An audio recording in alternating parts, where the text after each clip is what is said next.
পাকিস্তানি জঙ্গি তাহাউর হোসেন রানাকে আমেরিকা থেকে কলার ধরে ভারতে এনেছে নরেন্দ্র মোদী সরকার। কে এই কুখ্যাত আন্তর্জাতিক অপরাধী তাহাউর?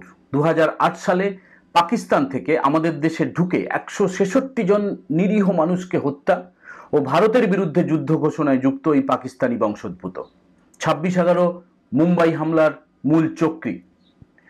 ভারতীয় আইনে এমন জঘন্য অপরাধের জন্য একমাত্র শাস্তি ফাঁসি। সেই প্রক্রিয়া শুরু করেছে জাতীয় তদন্তকারী সংস্থা এনআইএ। 18 দিন এনআইএর হেফাজতে থাকবে রানা।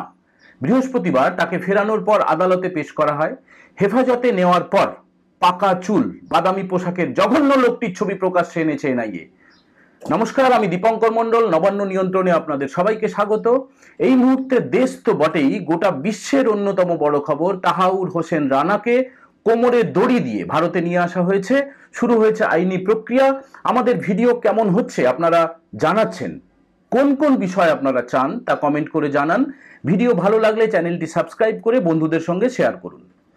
বন্ধু, নয়াদিল্লিতে এনআইএর সদর দপ্তরে 3 তলায় তাহাউর রানাকে জিজ্ঞাসাবাদ করা হচ্ছে।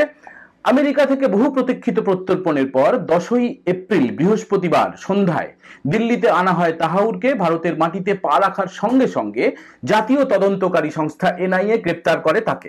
মধ্যরাত্রে তাকে হাজির করানো হয় দিল্লির পাটিয়ালা হাউস কোর্টের বিশেষ এনআইএ আদালতে। মুম্বাই হামলার নেপথ্যে ষড়যন্ত্রের দিকটি খতিয়ে দেখতে রানাকে হেফাজতে নিয়ে জিজ্ঞাসাবাদ করার আর্জি জানায় এনআইএ।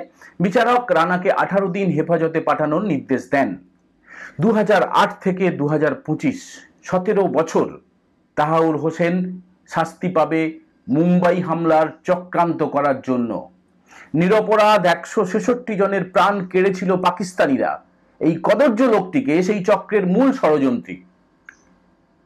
আদালতে পেশ করার পর তাহাউরের বিরুদ্ধে তদন্তকারী সংস্থা একাধিক জোরালো তথ্য প্রমাণ জমা দেয়।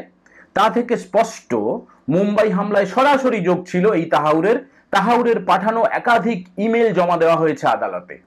এনআইএ আদালতকে জানায় কিভাবে ষড়যন্ত্র হয়েছিল তা জানতে তাহাউরকে জেরা করা জরুরি। অপরাধমূলক ষড়যন্ত্র, ভারত সরকারের বিরুদ্ধে যুদ্ধ, খুন এবং প্রতারণার মামলা দায়ের করা হয়েছে এই পাকিস্তানি বংশোদ্ভূতের বিরুদ্ধে। এছাড়া বেআইনি কার্যকলাপ প্রতিরোধ আইনেও তাহাউরের বিরুদ্ধে মামলা দায়ের করা হয়েছে। আদালতে এনআইএ জানিয়েছে সন্ত্রাসবাদী কার্যকলাপ ঘটাতে রানাকে অপরাধমূলক ষড়যন্ত্র করেছিল, অন্য ষড়যন্ত্রীদের সঙ্গে ছলা পরামর্শও করেছিল।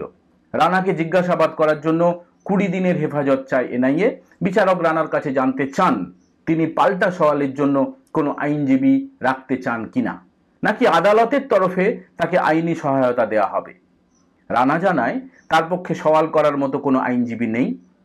দিল্লি লিগ্যাল অথরিটি সার্ভিসের একজন আইনজীবী তাকে দেওয়া হবে বলে জানায় আদালত।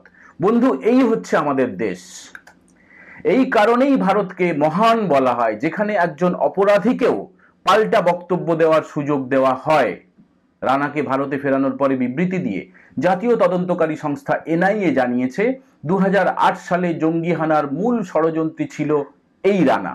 26/11 মুম্বাই জঙ্গি হানার মূল চক্রী তাহাউর হোসেন রানাকে বৃহস্পতিবার ভারতে ফিরিয়ে আনার কথা প্রেস রিলিজের মাধ্যমে জানানো হয়েছে।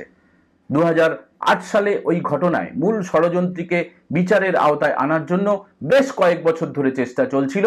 গ্রেপ্তারের পর দেখা গিয়েছে তাহাউর হোসেনের পাকা চুল, মাথার মাঝে টাক পড়েছে, গাল ভর্তি লম্বা পাকা দাড়ি, বাদামি রঙের পোশাক। তবে ছবি প্রকাশ্যে আনা হলেও তার মুখ কিন্তু প্রকাশ করেনি এনআইএ। দিল্লিতে এনআইএর সদর দপ্তরে কড়া নিরাপত্তা ব্যবস্থা যুক্ত একটি কুঠুরিতে রাখা হয়েছে এই কুখ্যাত জঙ্গিকে। 18 দিনের এনআইএ হেফাজতে নির্দেশ পাওয়ার পর তাহাউরকে নিয়ে প্রিজন ভ্যান এনআইএর হেডকোয়ার্টারে পৌঁছে যায় গতকাল মধ্যরাত্রে। রানাকে লাগাতার জেরা করার জন্য একটি বিশেষ টিম গঠন করেছে এনআইএ। এনআইএর আইজি, ডিজি সহ পদস্থ দাপুটে অফিসাররা জেরা করবেন।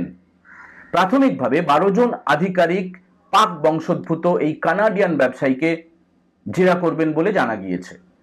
12 জনের মধ্যে রয়েছেন এনআইএর ডিজি সদানন্দ দাতে, আইজি আশিস বাত্রা, ডিআইজি জয়া রায়। 24 ঘন্টায় তাহাউরকে সিসিটিভি ক্যামেরার নজরদারিতে রাখা হয়েছে। স্পেশাল কমান্ডোদের এই কুখ্যাত জঙ্গির নজরদারিতে মোতায়েন করা হয়েছে। বন্ধু, এ রাজ্যের জন্য এসএসসির চাকরিহারা শিক্ষকদের খবর নিঃসন্দেহে বড়।